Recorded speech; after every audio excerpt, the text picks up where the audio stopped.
पहले एक छोटी सी कहानी मैं बताना चाहूंगा जो रियल में हमारे मेरे साथ हुई। और जानते हैं जैसे जब हम कॉलेज में हॉस्टल में होते हैं पढ़ते हैं तो एक अलग ही जुनून होता है। और हम एग्जाम दे के निकले और बाहर एक गाड़ी वाले से किसी बात पे झड़प हो गई। मैं बात कर रहा हूँ पोस्चर की। किसी को देख के हम कुछ अंदाजा लगा लेते हैं सांसारिक रूप में, पर शायद वो सही नहीं होता। तो हमने वो आदमी जो था वो पतला दुबला सा दिख रहा था और हम सब लड़के बहुत सारे थे। तो हमने कहा ये क्या कर लेगा, और तो झड़प हुई और उस जवानी के जोश में बात बढ़ गई तो उसने फिर अपनी गाड़ी की डिग्गी खोली। और जैसे ही उसने डिग्गी खोली हम में से एक भी वहां नहीं था। क्योंकि जब हमने उसकी गाड़ी की डिक्की में देखा तो उसमें ऐसा कोई हथियार नहीं था जो ना AK-47 से लेके तलवार और सब थी। उसकी गाड़ी की डिक्की देखते ही हम गए। कहने का मतलब ये है कि हमारा जो आउटर अपीयरेंस है वो कई बार हम किसी इंसान का जज नहीं कर पाते, लेकिन हमारा परमेश्वर सब जानता है कि क्या होने वाला है। आज का जो मनन का टॉपिक मैंने लिया है वो है पोस्चर्स ऑफ वर्शिप। परमेश्वर के आगे आराधना और स्तुति किस तरीके से करनी चाहिए। भजन संहिता 134वां अध्याय इस प्रकार से लिखा है, हे यहोवा के सब सेवकों सुनो, तुम जो रात दिन यहोवा के भवन में खड़े रहते हो, यहोवा को धन्य कहो। अपने हाथ पवित्र स्थान में उठाकर यहोवा को धन्य कहो। यहोवा जो आकाश और पृथ्वी का करता है वह सिय्योन से तुमको आशीर्वाद दे। हमारा पोस्चर, हमारा दुनिया में चलने का तरीका, उठने बैठने का तरीका क्या है। आज परमेश्वर का वचन कहता है कि तुम जगत की ज्योति हो। हम संसार में किस तरीके से अपने जीवन को बिता रहे हैं, हमारी बॉडी लैंग्वेज, हमारा बिहेवियर, हमारा रोज बरोज का उठना बैठना परमेश्वर की नजर में कैसा है, लोगों को हमारे जीवन से क्या दिख रहा है, ये आज हमें सोचने की आवश्यकता है। ये वचन हमें आगे इसमें जब मनन करेंगे तो हमें क्लियर होगा कि परमेश्वर क्या कहना चाह रहा है। और उसके साथ साथ जब हम आराधना स्तुति में होते हैं, परमेश्वर की उपस्थिति में होते हैं, उस समय हमारा बिहेवियर, हमारा बॉडी लैंग्वेज कैसा होना चाहिए। आज अगर हम देखें तो लोग चर्च में परमेश्वर की उपस्थिति में तो बैठे हैं पर मन उनका कहीं और परमेश्वर मनों को जांचता है। उसे हमारी शारीरिक उपस्थिति से मतलब नहीं है, वो हमारे मनों को देखता है। उसी प्रकार अगर हम देखें कोई बड़ा आदमी हमारे घर पे आता है तो हम खड़े हो जाते हैं, या हम कहीं गए हैं, हम किसी सेलिब्रिटी को देख के हाथ हिला रहे हैं, कोई बड़ा नेता है उसके उसमें उपस्थिति में खड़े हुए हैं। और जब हम अपने परमेश्वर की उपस्थिति में, जो राजाओं का राजा, प्रभुओं का प्रभु है, उसके समीप आते हैं, तब हमारा व्यवहार कैसा है। चर्च में बैठे तो हैं पर लोग गाने के लिए खड़े नहीं होते। चर्च में बैठे तो रहते हैं, उपस्थिति में रहते हैं, पर अपने ही धुन में, अपने ही ख्यालों में खोए रहते हैं। क्या ये व्यवहार एक मसीह आचरण में आता है? क्या ये व्यवहार एक मसीह का आचरण होना चाहिए, जिसको हम कहते हैं जो हमारा सृजनहार है, जिसको कहते हैं जिसने हमें रचा है और जिसने हमें सांसें दी हैं, उस परमेश्वर की उपस्थिति में हमारा आचरण कैसा है? उस बात को दाऊद यहाँ पे कह रहा है। और ये जो वचन, ये भजन लिखा गया है, ये उस समय लिखा गया है जब लेवी लोग, याजक लोग 2400 घंटे परमेश्वर की उपस्थिति में रहते थे। उनकी शिफ्ट्स लगती थी, एक मॉर्निंग शिफ्ट होती थी, एक नाइट शिफ्ट होती थी। ये नाइट शिफ्ट का गाना है। आप दोनों नर्सेज हैं, पता है नाइट शिफ्ट क्या होती है, नाइट शिफ्ट में काम करना कितना मुश्किल होता है। तीनों नाइट शिफ्ट में क्या क्या समस्याएं होती हैं, नाइट में जगना और मुस्तैदी से अपने काम को करना कितना वो क्या कहते हैं समस्या होती है उसमें। पर यहाँ परमेश्वर का वचन कह रहा है, हे यहोवा के सब सेवकों, परमेश्वर के मानने वालों, उसके पीछे चलने वालों, तुम जो रात रात में, ये रात और रात क्या है, ये रात जो है वो हमारे जीवन की समस्याएं हैं, ये रात हमारे जीवन में जो परेशानियां शैतान डालता है वो है रात। रात को मतलब हर समय परेशानी है, तकलीफ है, फिर भी तुम खड़े हुए हो। किस लिए खड़े हुए हो? तुम परमेश्वर को धन्य कहने के लिए खड़े हुए हो, तुम उसकी आराधना और स्तुति करने के लिए खड़े हुए हो, उसको धन्य और उसके नाम को ऊंचा उठाने के लिए खड़े हुए हो, उसके नाम को धन्य करो। उस मुस्तैदी से अपने काम को, जो जिम्मेदारी परमेश्वर ने तुम्हें दी है, और वो जिम्मेदारी क्या है? वो जिम्मेदारी है कि उसके भवन में खड़े रहो। उसका भवन की जब हम बात करते हैं तो क्या है? वो है सियोन। और सियोन के लिए परमेश्वर कहता है, उसके भवन के लिए कहता है कि तुम्हारा हृदय परमेश्वर का मंदिर है। मतलब हमारे अंदर परमेश्वर का मंदिर है जिसमें वो वास करना चाहता है।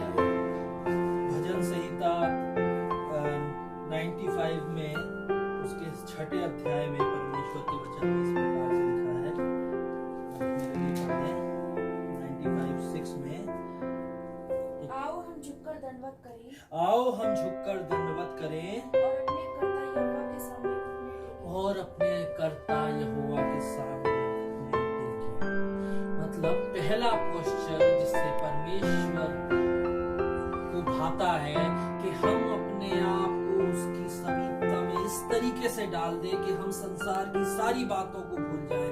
परमेश्वर तभी तो दाऊद के लिए कहता है, ये व्यक्ति मेरे मन के मुताबिक है, क्योंकि उसने अपने राजसी ऐश्वर्य को, अपनी राजसी गद्दी को और उस सब को छोड़ के जब वो परमेश्वर की उपस्थिति में आता था तो नाचता था, गाता था, भूल जाता था कि मैं राजा हूं। बस वो उस समय इस बात का ध्यान रखता था कि मैं उसका सेवक हूं, मैं उसके पीछे चलने वाला हूं और मेरी एक ही जिम्मेदारी है कि मैं उसके नाम को ऊंचा उठाऊं, उसके नाम की जय जयकार करूं। मतलब अपने आप को बिल्कुल दीन कर देता था। उसी प्रकार आज हमें जरूरत है कि बिल्कुल अपने आप को दीन करके, बिल्कुल खम करके उसके नजदीक आए, घुटनों पे आ जाएं। जब वो प्रार्थना करते हैं, परमेश्वर घुटनों पे जब हम आते हैं तो वो हमारी प्रार्थनाओं को सुनता है। तभी तो फिलिपियों उसके 2 अध्याय उसकी 10वीं आयत में कहता है कि हर एक घुटना झुकेगा उसके आगे। किसके आगे? उसके इकलौते पुत्र के आगे, प्रभु यीशु मसीह के आगे। वो कहता है कि हर एक घुटना झुकेगा। यहाँ लिखा है 2:10 में कि जो स्वर्ग और पृथ्वी पर और पृथ्वी के नीचे है, सारे मनुष्यों की बात हो रही है, जो लोगों की बात हो रही है। स्वर्ग में मतलब जो ऑलरेडी उसके सिंहासन के सामने खड़े हैं, उसके स्वर्गदूत और वो आत्माएं, और जो पृथ्वी पर हैं और जो पृथ्वी के नीचे है मतलब सो गए हैं, वे सब यीशु के नाम पर मतलब घुटना टेक के उसके समीप आना परमेश्वर को भाता है। ये पहला पोस्चर एक मसीह की जिंदगी में है जिससे वो परमेश्वर को महिमा देता है। अपने घुटनों पे आकर परमेश्वर की उपस्थिति में अपने आप को परमेश्वर के आगे हलीम करके उसको वो आदर और महिमा देना परमेश्वर को भाता है। पहली आयत में जो हमने पढ़ा भजन संहिता में, हे यहोवा के सेवकों सुनो, तो तुम रात रात को यहोवा के भवन में खड़े रहते हो। दूसरा पोस्चर जो परमेश्वर को भाता है, उसके समीप खड़े रहना, उसके कार्य के लिए खड़े रहना। खड़े रहने का मतलब है आदमी सोता हुआ खड़ा नहीं रह सकता, आदमी बीमार है तो खड़ा नहीं रह सकता। खड़ा मुस्तैदी से वही रह सकता है जो स्वस्थ है। और स्वस्थ हम कैसे बने रहते हैं आत्मिक रूप में? जब हम परमेश्वर की उपस्थिति में बने रहते हैं, उसकी सामर्थ्य में बने रहते हैं। तो परमेश्वर का वचन कह रहा है, तुम जो रात रात भर मतलब अपनी परेशानियों में, तकलीफ में, अपनी रिस्पॉन्सिबिलिटी के बीच में भी मेरे लिए खड़े रहते हो, मेरे काम के लिए खड़े रहते हो, अपने कदमों को कभी थकने नहीं देते, मेरे लिए सदा खड़े रहते हो। यहाँ परमेश्वर हमारे उस काम को कह रहा है कि तुम जो मेरे लिए खड़े रहते हो। प्रकाशित वाक्य 7 उसकी 9वीं आयत में, प्रकाशित वाक्य 7वां अध्याय उसकी 9वीं आयत,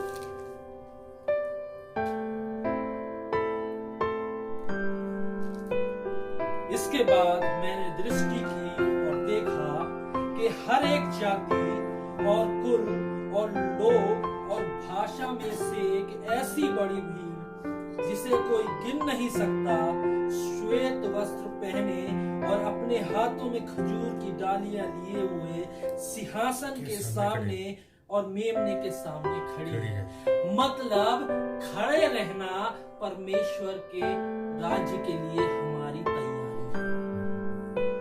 वो चाहता है कि इस पृथ्वी में जो हमारा जीवन है, हम उसी में से आदत डालें खड़े रहने की परमेश्वर के लिए, क्योंकि जब हम उस मिरास में, उस राज्य में जाएंगे तो वहां नित्य हर समय हमारा यही कार्य होगा कि उस सिंहासन के आगे खड़े होकर उसकी होशन्ना करें, उसकी हमदो सिताइश करें। दूसरा पोस्चर है परमेश्वर के लिए हर समय खड़े रहना। और तीसरा जो पोस्चर है, जो एक मसीह की बॉडी लैंग्वेज परमेश्वर को भाती है, वो है अपने हाथ पवित्र स्थान में उठाकर यहोवा को धन्य करो। Lift up your hands for praise. अपने हाथों को उठा के परमेश्वर को धन्यवाद देना उसे भाता है। जब हम अपने हाथों को उठाते हैं और उसको पुकारते हैं तो वो हमारी प्रार्थनाओं को सुनता है, वो हमारी प्रार्थनाओं का उत्तर हाँ और आमीन देता है।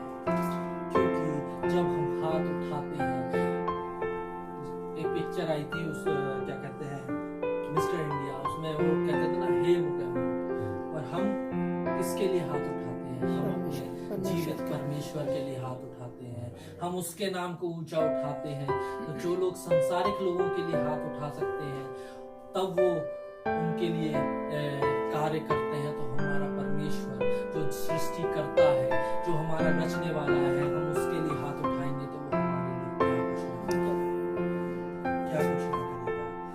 भजन संहिता 141 उसकी 2री आयत में कहता है, मेरी प्रार्थना तेरे सामने सुगंध धूप और मेरा हाथ फैलाना संध्या काल का निमित्त है।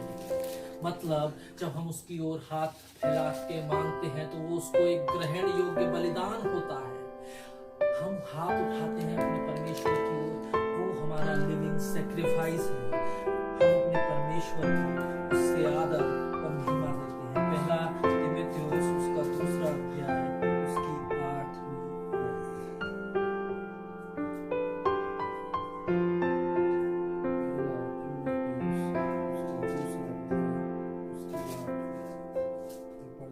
तो मैं चाहता हूँ कि हर एक जगह पुरुष बिना क्रोध और विवाद के पवित्र हाथों को उठाकर प्रार्थना करें। इसलिए मैं चाहता हूँ कि हर जगह पुरुष का मतलब हर कोई, हर परमेश्वर का मानने वाला बिना क्रोध और विवाद के पवित्र हाथों को, मतलब मसीहों के जो हाथ हैं, जो परमेश्वर को मानने वाले लोग हैं, उसने उनके हाथों में बरकत दी है।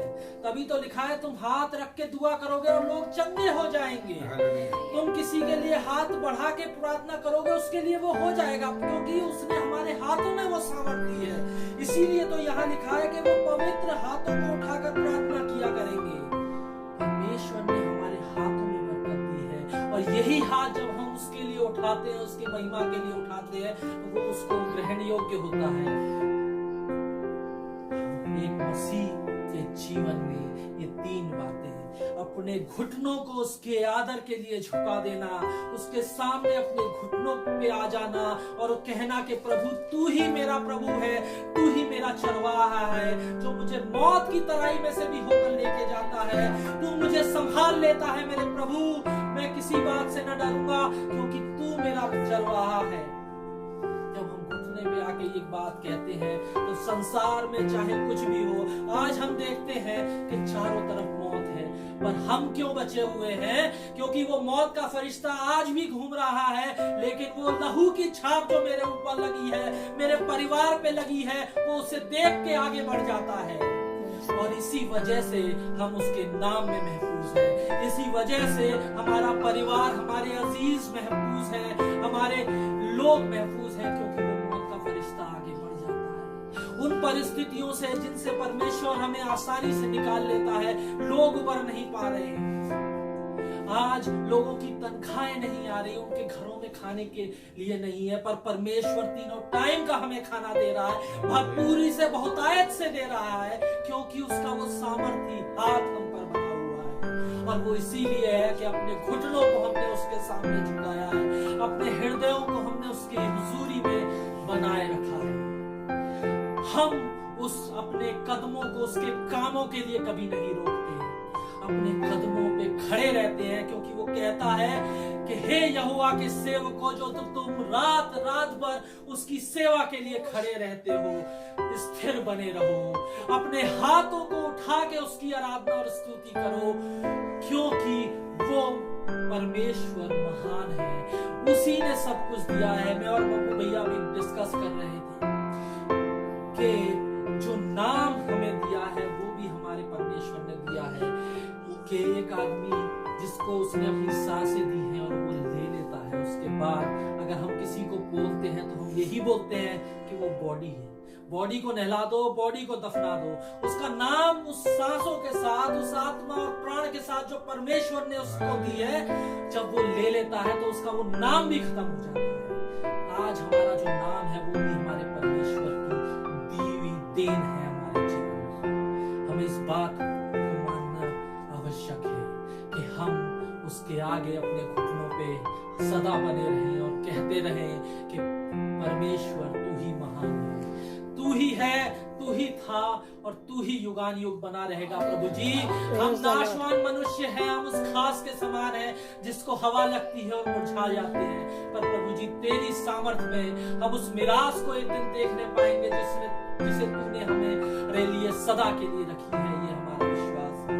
और जब हम अपने हाथों को उठा के खड़े होके पुकारते हैं कि प्रभु तू महान है, तेरे लिए प्रभु हम हैं, तब वो हमारी सुनता है और हमें इस दुनिया में भी संभाल के रखता है और अपनी उस मिरास में जो उसने हमारे लिए रखी है उसमें भी हमें शामिल होने का अधिकार देता है। तीसरी वर्ष जो बहुत इंपॉर्टेंट है वो क्या कहती है? 134वां अध्याय उसकी तीसरी वर्ष पढ़ेंगे। 134 उसकी तीसरी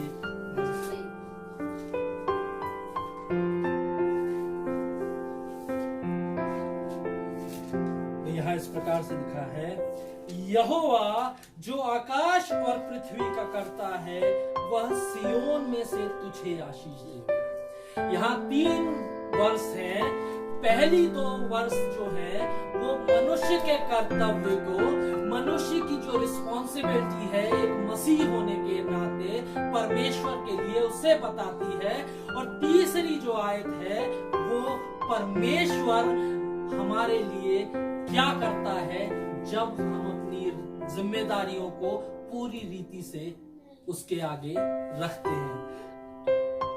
तीसरी आयत में भी लिखा है यहोवा को धन्य कहो, दूसरी में भी लिखा है यहोवा को धन्य कहो। मतलब पहले हमें अपने आप को उसके आगे रखना है, उसकी महिमा करनी है, उसको धन्य कहना है। और तीसरी आयत में वो कह रहा है जो आकाश और पृथ्वी का करता है वो सियोन से तुझे आशीष दे।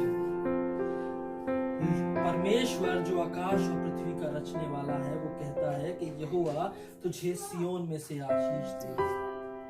उसकी आशीष क्या है? जब हम उसको धन्य कहते हैं तो हम उसके उस बड़े नाम को, उसका जो जलाल है, उसको अपने जीवन में एक्सेप्ट करते हैं और उसको महिमा देते हैं। लेकिन जब परमेश्वर ब्लेसिंग देने की बात करता है, इंग्लिश में लिखा है ब्लेस द लॉर्ड, लेकिन हिंदी में लिखा है परमेश्वर को धन्य कहो, है ना। जब हम उसको धन्य कहते हैं तो वो हमारा उसके लिए उसके बड़े नाम को इज्जत देना होता है। लेकिन जब वो हमें आशीष देता है तो वो आशीष किस तरीके की होती है। यह होम भजन संहिता 133 उसकी 3री वर्ष, यह होम रोमन की उस ओस के समान है जो सियोन के पहाड़ों पर गिरती है। यहोवा ने तो वहां सदा के जीवन की आशीष ठहराई है। जब हम उसके लिए खड़े रहते हैं, अपने घुटनों पे आके उसके नाम को ऊंचा उठाते हैं, अपने हाथों को उठा के उसके नाम को ऊंचा उठाते हैं, तब परमेश्वर का वचन क्या कह रहा है कि वो हमें सियोन से आशीष देता है, अपने सिंहासन से आशीष, अपने राज्य से आशीष देता है। और वो आशीष क्या है? जीवन की आशीष, सदा के जीवन की आशीष हमको देता है, अनंत जीवन के आशीष हमको देता है। और उसके लिए सिर्फ एक छोटा सा कार्य करने की आवश्यकता है कि अपने पैरों पर सदा उसके कामों के लिए खड़े रहें, अपने आप को उसके सामने सदा नम्र करे रहें, अपने हाथों को उठा के उसकी आराधना स्तुति में निरंतर लगे रहें। उसका कितना बड़ा प्रतिफल एक मसीह के जीवन में होता है, वो ये कि सदा के जीवन की आशीष वो हमें देता है, जो कभी नहीं टलती, हमेशा हमेशा तक हमारे जीवन में बनी रहती है। इसी को वो नए नियम में इब्रानियों के 12वें अध्याय में 22 से 24 तक कहता है।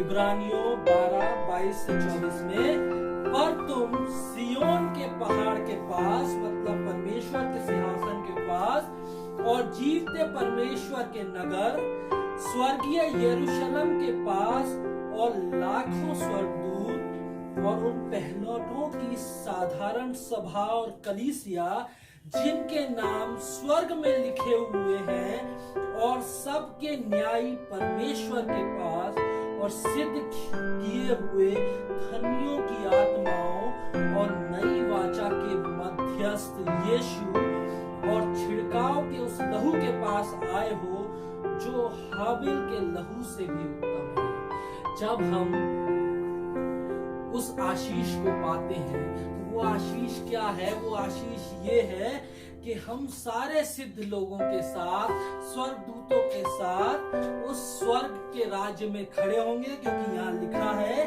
उस पहलौठों की साधारण सभा और कलीसिया में जिनके नाम स्वर्ग में लिखे हैं। मतलब ये सब करके हमारे नाम स्वर्ग में लिखे हैं, क्योंकि उसने कह दिया कि मैं तुम्हें सदा के जीवन की आशीष देता हूँ। क्यों? क्योंकि उस मेमने का लहू का छिड़काव हमारे ऊपर है, जो हाबिल के लहू से भी उत्तम है। जब हाबिल का लहू पृथ्वी पर गिरा तो परमेश्वर कहता है कि उसका लहू मुझे पृथ्वी से पुकार के मेरे नाम की दुहाई दे रहा है। तो हमारे ऊपर तो उसके इकलौते बेटे का लहू लगा है। जब वो हमारे ऊपर लगा है और जब वो पुकार के कहता है कि पिता, ये बंदा तेरा है, इसे मैंने तेरे राज्य के लिए चुना है, इसका नाम तू स्वर्ग की पुस्तक में लिख ले, तो क्या पिता अपने उस इकलौते बेटे को इनकार करेगा? नहीं, वो हमारे नाम को स्वर्ग की पुस्तक में लिखेगा और हमें उस सदा के जीवन का अधिकारी करेगा, क्योंकि हमारा प्रभु आज, कल और युगानुयुग एक सा है। वो कभी नहीं बदलता, पर जरूरत ये है कि हम उसके लिए सदा खड़े रहें। जरूरी ये है कि रात रात भर, इसमें दिन और रात नहीं लिखा है कि दिन में तो सभी खड़े हो जाते हैं, सुख में तो सभी खड़े हो जाते हैं, पर रात इसलिए लिखा है, रात रात का जिक्र परमेश्वर के वचन में यह दाऊद इसलिए कर रहा है क्योंकि रात में खड़े रहना मुश्किल होता है, रात में उसकी आराधना और स्तुति करना मुश्किल होता है, क्योंकि रात में नींद आ जाती है, रात में हमें जमाई आने लगती है, रात में हमारे पैर कांपने लग जाते हैं, मन करता है कि बिस्तर बुला रहा है, शैतान कहता है छोड़ दे सब कुछ, बिस्तर बुला रहा है, आराम कर ले, बीवी बच्चों के पास बिस्तर में चला जा। पर परमेश्वर का वचन कह रहा है तुम जो रात रात में मेरी सेवा करते हो उस मुझको धन्य कहो। क्यों धन्य कहो? क्योंकि जब तुम मुझे धन्य कहोगे तो तुम्हें सदा के जीवन की आशीष मिल जाएगी। मुझको धन्य कहोगे, मेरे लिए खड़े रहोगे तो स्वर्ग के उस पुस्तक में तुम्हारे नाम आ जाएंगे, क्योंकि तुम अपने आप को मेमने के उस लहू में महफूज पाओगे। इफिसियों आखिरी वर्ष पढ़ के इस बात को, परमेश्वर की इस आशीष को लेंगे। इफिसियों उसका पहला अध्याय उसकी तीसरी इफिसियों के नाम पर उस प्रेरित पत्री उसकी पहला अध्याय उसकी तीसरी वर्ष। हमारे प्रभु यीशु मसीह के परमेश्वर और पिता का धन्यवाद हो कि उसने हमें मसीह में स्वर्गीय स्थानों में सब प्रकार की आशीषें दी। उसने मसीह में मुझे सब प्रकार की आशीषें दी हैं, और ये परमेश्वर का एश्योरेंस है हमारे साथ। हम जब उसके राहों में बने रहते हैं, उसके लिए खड़े रहते हैं, तो वो हमें इस बात का वायदा देता है, इस बात की वाचा बांधता है कि तुम्हें सदा काल के जीवन की आशीष दूंगा। और उस बात को यहाँ वो पूरा कर रहा है कि परमेश्वर पिता और हमारे प्रभु यीशु मसीह की ओर से तुम्हें अनुग्रह और शांति मिलती रहे, है ना। वो हमें अनुग्रह और शांति देता है, और उसी के अनुग्रह और उसकी शांति में हमारा जीवन महफूज पाया जाता है। सारी उसने मसीह में स्वर्गीय स्थानों में के सब प्रकार की, मतलब जैसा उसका वचन, क्योंकि उसने पहले ही कहा कि पहले तुम उसके राज्य और उसकी धार्मिकता की खोज करो तो बाकी सब वस्तुएं तुम्हें यूं मिल जाएंगी। हम जब उसकी राहों में खड़े रहते हैं तो वो हमें जब स्वर्गीय आशीष देता है तो कहता है स्वर्ग की सब प्रकार की आशीष है। स्वर्गीय आशीष, हम सांसारिक आशीषों की बात करते हैं, वो हमें इतना आनंद देती है, तो जो स्वर्ग की आशीष जब भरपूरी से हमारे जीवन में होंगी तो सांसारिक आशीषें तो वैसे ही हमारे पास आ जाएंगी। सुलेमान ने केवल परमेश्वर से उस स्वर्गीय बुद्धि को मांगा था, परमेश्वर ने उसके साथ साथ उसे संसार का सारा वैभव भी दे दिया। आज हमें भी जरूरत है कि हम परमेश्वर से सिर्फ यही मांगे कि पिता मैं तेरे आगे अपने घुटनों पर इसीलिए आया हूँ कि तेरे नाम को ऊंचा उठाऊं, तुझे आदर जलाल और महिमा देने पाऊं। तो तेरे लिए मैं खड़ा हूँ पिता, जब भी तू बोलेगा तो मेरे लिए खड़ा रहे, मैं खड़ा हूँ। तू मुझे भेजेगा, मैं तेरे काम के लिए जाने के लिए तैयार हूँ। मैं अपने हाथों को उठा के निरंतर तेरी आराधना और स्तुति करता रहूंगा, क्योंकि मैं जानता हूँ कि मेरा प्रभु महान है, वो स्तुति के योग्य है। केवल वो ही है जो संसार को चलाता है, केवल वही है जो मुझे बचाए रखता है। इसलिए मैं खड़ा हूँ प्रभु। और जब हम इस बात का अंगीकार करते हैं तो वो स्वर्ग से सुनकर हमें सब प्रकार की स्वर्गीय आशीषों से भरता है। आज के इस दिन में वो हमें हमारी सुनकर हमें सब प्रकार की आशीषों से भरे। प्रार्थना करेंगे। पवित्र पवित्र पवित्र पवित्र दयालु सामर्थी पिता, प्रभु जी इस समय में प्रभु जी जो आपने वचन दिया पिता, मैंने तेरे लोगों में बांट दिया मेरे परमेश्वर पिता, और मैं जानता हूं प्रभु तूने हर एक से बात करी है प्रभु जी। और प्रभु जी हम तेरे लिए सदा खड़े रहने वाले हो सके पिता। प्रभु जी होने दे कि हमारे अंदर तेरी वो सामर्थ आए पिता, कि जब भी तू बोले हम तेरे लिए खड़े पाए जाएं। प्रभु जी सांसारिक लोग जब हमें जज करते हैं तब हम मुस्तैदी दिखाते हैं कि हमारा बॉस हमें देख रहा है, हमें परफॉर्मेंस में अच्छा चाहिए। पर पिता हम उस परफॉर्मेंस के पीछे भागने वाले ना हो, हम तेरे राज्य में अपने आप को प्रूव करने वाले हो सके पिता। हम तेरी उस स्वर्गीय मिरास के अधिकारी होने वाले हो सके मेरे परमेश्वर, कि जिस प्रकार आपने अपने वचन में कहा है कि हमारे नाम उस स्वर्ग की पुस्तक में लिखे जाने वाले हो सके पिता। हम अपने आप को इस रीति से तैयार करने वाले हो सके पिता कि हमारा घुटनों पे आना, हमारा तेरे लिए खड़ा होना, हमारा हाथों को उठा के तेरी आराधना और स्तुति करना तुझे सदा भाने वाला हो सके मेरे परमेश्वर। हमारे परिवार का तेरी स्तुति करना तुझे भाने वाला हो सके, हमारे परिवार के हर एक सदस्य को तू अपने विरासत में शामिल करने वाला हो सके पिता। हम पारिवारिक रूप में इस प्रकार से अपने आप की तैयारी दे सके पिता। आप हम पर ये अनुग्रह करें और हमें इस रीति से तैयारी दें पिता। धन्यवाद देते हैं तमाम बातों के लिए, यीशु के नाम से पिता।